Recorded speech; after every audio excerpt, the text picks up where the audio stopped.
Hello class, today we are going to talk about parallel lines and angles. Now if you recall, in the last video we talked about transversals and angles, right? And we saw that a transversal is just a line that goes across two other lines, and it's going to create two intersections, which is going to give us 8 different angles. When they had different pairs, we had different names for those, like same side interior, same side exterior, corresponding, alternate interior, alternate exterior, those kind of things. What we're going to do in today's lesson is we're going to look at what happens if those two lines happen to be parallel. All right. So in this case, I have drawn here two parallel lines, and they're not perfect, but they've got the little tick marks there, the little triangles, the little arrows here, showing that these two lines are parallel. So even though mine aren't quite, I've got them marked that way, and so we know they're parallel to each other. And still, we have the transversal that creates two intersections, and we have 8 angles. We still have corresponding and alternate interior and all of that, just that now that these two lines are parallel, we have some extra little properties that are going to be true about those angles. All right, so let's take a look at this. First, corresponding angles theorem. What this says is that if two parallel lines are cut by a transversal, then the pairs of corresponding angles are congruent. All right? So the corresponding angles will be congruent. So on our diagram, angle 2 is congruent to angle 6 because they are congruent. They are both in the top right side of the intersection, so they are corresponding, and so they will be congruent to each other. 1 and 5 are corresponding right there in the top left. 3 and 7 are corresponding in the bottom right. They will be congruent to each other. 4 and 8 are both in the bottom left, so they are corresponding, and they will be congruent to each other because these two lines are parallel. All right. Next, alternate interior angles theorem. This one says if two parallel lines are cut by a transversal, then pairs of alternate interior angles will also be congruent. So alternate interior angles, and this little diagram over here. So alternate means they're on different sides of the transversal. Interior means they're going to be inside these two lines being cut, in between them. So that'll be 3 and 6. They are alternate interior angles. Since my lines are parallel, they are congruent. 4 and 5.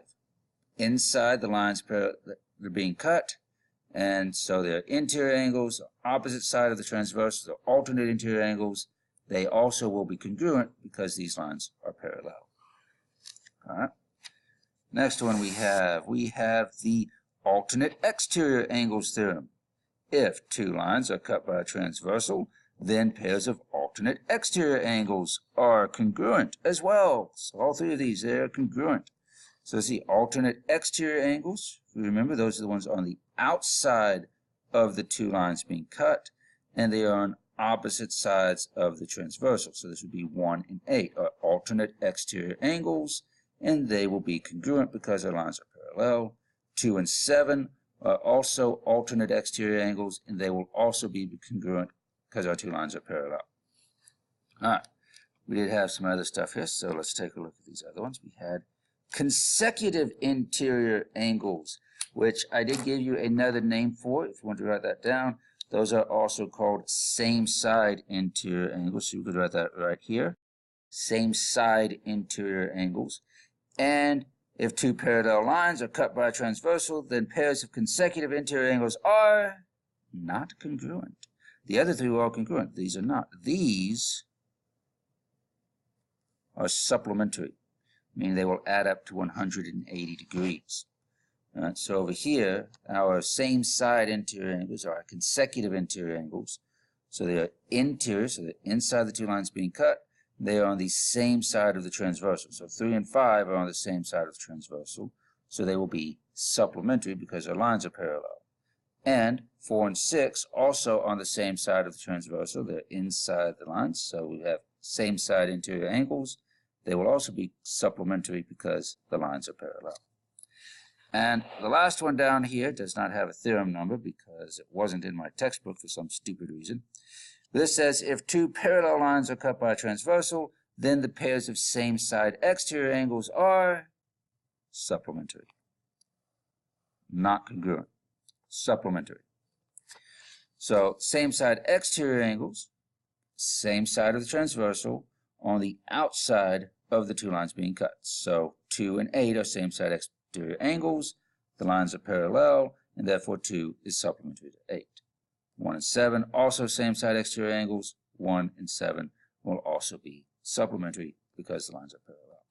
Now, if you'll notice on yesterday's video, 1 and 7, same side exterior angles, not supplementary, right? 1 and 5 are congruent, are corresponding angles, and they should be congruent, right? That's what our thing says. Corresponding angles should be congruent, but there's a problem here. These lines, line A and B on this one, they're not parallel, are they? And if they are not parallel, then all of these theorems here do not apply. If you will notice, each one of these theorems starts off the same way. If two parallel lines are cut by a transversal, two parallel lines, two parallel lines, two parallel lines, two parallel lines. For all 5 of these theorems to be true, the lines being cut by the transversal must be parallel. You have to already know that the lines are parallel. And if you don't know the lines are parallel, then none of this applies and it won't help you because the lines are not parallel.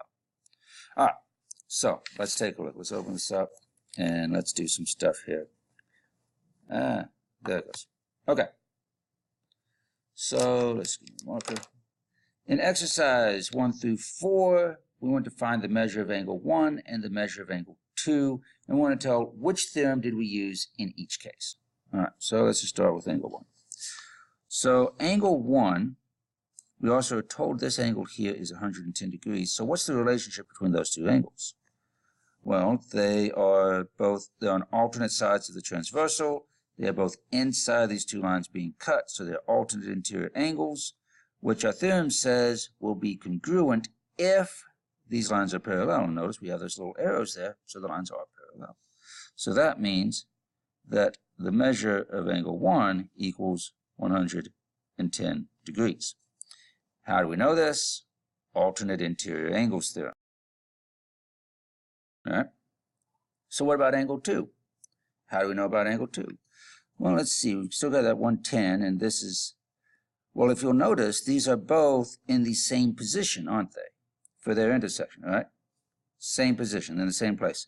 And so these are corresponding angles, which the corresponding angles theorem there says that if the lines are parallel, corresponding angles are congruent. So they must be congruent. So that means angle 2 is also 110 degrees. How do we know? Corresponding angles theorem. So let's take a look at number 2. Let's see, we have a 63-degree angle. And so how does the 63-degree angle compare to angle 1? Well, they are both in the same position, aren't they? Bottom right, bottom right. So those are also corresponding. So just like we did up here, they're going to be congruent. So the measure of angle 1 equals 63 degrees because of the corresponding angles theorem. And remember, you can abbreviate theorem as THM. Okay, so that's angle 1. How do we get angle 2? Well, they're not congruent anymore, are they? No. Now, let's see, they're both on the inside, so the interior angles are on the same side of the transversal, so that would be same side interior angles, or consecutive interior angles, and down here, those are supplementary, because the lines are parallel. We got the little arrows there. So they're going to be supplementary. So let's see, that means they add up to 180. So I'll just come over here, 180 minus 63, which equals 170. So the measure of angle 2 equals 117 degrees because of the consecutive interior angles theorem. Consecutive interior angles theorem. And consecutive can be abbreviated CONSEC. Consecutive interior angles theorem. All right, let's take a look at number 3. We have a 95-degree angle, and we have angle 1 there. So what can we do with those? If you'll notice, on number 3, angle 1 and the 95-degree angle, they are on the same intersection, aren't they? That means that none of these 5 theorems will apply, because for each one of these, you have to have one angle on one intersection and one angle on the other intersection. And that's not happening here. They're both on the same intersection, which means you have one of two things. You have either vertical angles or we have linear pair. And here, since they're across that vertex from each other, these are vertical angles. And as we recall, vertical angles are congruent to each other, so that means that the measure of angle 1 is equal to 95 degrees. How do we know? Vertical angles theorem. Vertical angles congruence theorem. Okay, so now we need angle 2. So let's see here. Angle 2 from the 95 degrees. They are both in the bottom left. The lines are parallel, and so since they're in the bottom left, they're corresponding, and since the lines are parallel, they are congruent. So angle 2 is also equal to 95 degrees because of the corresponding angles theorem again. And corresponding can be abbreviated like so, C-O-R-R-E-S. Instead of writing out corresponding angles, we can abbreviate corresponding angles theorem. All right. We could also have done this, hey, angle 1 and angle 2, those are alternate exterior, and alternate exterior angles are congruent. Okay, so number 4. Let's start with angle 1, and angle 1, again, we have vertical angles, don't we? So vertical angles are congruent, so the measure of angle 1 is equal to 101 degrees because of the vertical angles theorem, vertical angles congruence theorem. Okay, so now how about angle 2? Let's see, angle 2 and those two, they are both in the bottom right, so they are corresponding, and the lines are parallel, so that means those are congruent to each other as well. So the measure of angle 2 is also 101 degrees by the, what is that, corresponding angles theorem again. All right, so not too bad. Corresponding angles gets used a lot, honestly. Okay, so let's take a look at the next bit of this. Come over here, and there it is. So in exercises 5 through 8, we want to find the value of x, and we want to show all of our steps. Show your work. So, we do have parallel lines, because they have marked parallel. What is the relationship between this angle with the x in it and this 110 that we were given? All right? Because if our lines are parallel, that means all the angles are either going to be congruent or they're going to be supplementary, right? So let's see. These two, they are on the outside, so they're exterior angles. They are on different sides of the transversal, so they are alternate. So alternate exterior angles, and just to refresh ourselves, there they are congruent. So that means these two measures equal each other. And we said this was the alternate exterior angles. It doesn't say to justify your steps, but I want to go ahead and do that anyways. Alternate exterior angles, and you can abbreviate exterior as EXT. That works. Okay, so that's how we know they're congruent. Now we just need to solve for x. So we subtract 12, and x is equal to 98. So not too bad, right? Not too bad. Let's take a look at the next one. See if it gets any worse here. Alright, so we have these two angles. What is the relationship between these two angles? Well, they are inside the two lines being cut, so they're interior angles. They are, again, on alternate sides of the transversal, so these are alternate interior angles. The lines are parallel, so that means they're going to be supplementary or congruent. Let's see, so alternate interior are congruent. So we can set them equal to each other. And I'm going to go ahead and write down how I know this is true. Alternate interior angles. You're going to abbreviate alternate, just ALT. And now we can solve for x, because that's all we're looking for, solving for x. Plus 55 to both sides. And so that leaves me with 10x equals 100. X divide by 10, and x equals There it is. Easy peasy. Okay, so let's take a look at the next one here.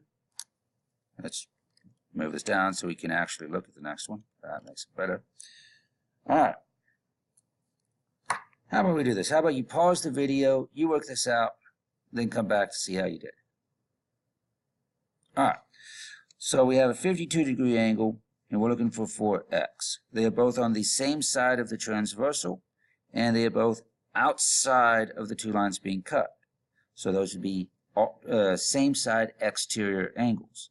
Since the lines are parallel, our theorems apply, and we can see same side exterior angles are supplementary, not congruent. So that means they're going to add up to 180, right? And that is the same side exterior angles. Okay, and then we can just solve it from here. So subtract 52. 4x equals, what is that? 128. Divide by 4, and x is equal to 32. All right, hopefully that's what you got. I'll move that over there. There we go. Okay, so there's that one. Now let's take a look at the last one. Again, if you would, pause the video, then come back and see how you did. All right, this one is a little bit trickier because look at our two angles here. We have 153-degree angle, and we have this 2x minus 3 that we're looking for. And if you'll notice, they're on different sides of the transversal, so they're not corresponding. But one of them's on the inside and one of them's on the outside, so we can't use alternate interior, we can't use alternate exterior. We have no relationship between these two angles, which is why they gave us angle 2. Because let's see here, angle 2 and the angle with the x in it, those are vertical angles, and if they're vertical angles, we know those are congruent to each other, right? And then angle 2 and the 153-degree angles, those are both on the same side of the transversal. They are both inside the two lines being cut, so those are same side interior angles, so we can do things with this. All right, so first, these two are vertical angles. So let's say that. So we have 2x minus 3 is going to equal the measure of angle 2, whatever that is, right? Because they are vertical angles. Abbreviation for vertical. Angle 2 and this 153 are same side interior, which, if you remember, same side interior or consecutive interior angles are supplementary. So that means they add up to 180 degrees. So 153 plus the measure of angle 2 is going to be 180 degrees because they are consecutive interior angles. All right. And since angle 2 is equal to that, I can take angle 2 out and put that in. So I have 153 plus 2x minus 3 equals 180, and this is the substitution property. And now I can just start solving this. So first combine like terms, and I end up with 2x plus 150 equals 180.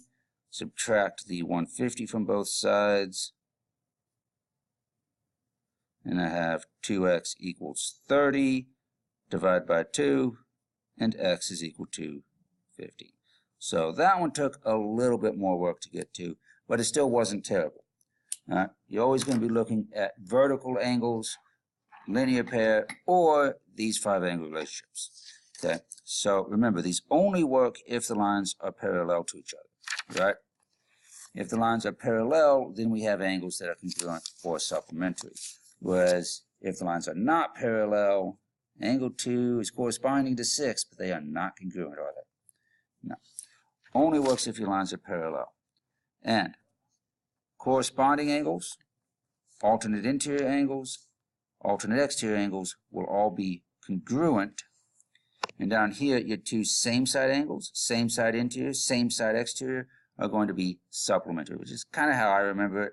Same side supplementary. It's nice and alliterative. All starts with S, so that makes it a little easier.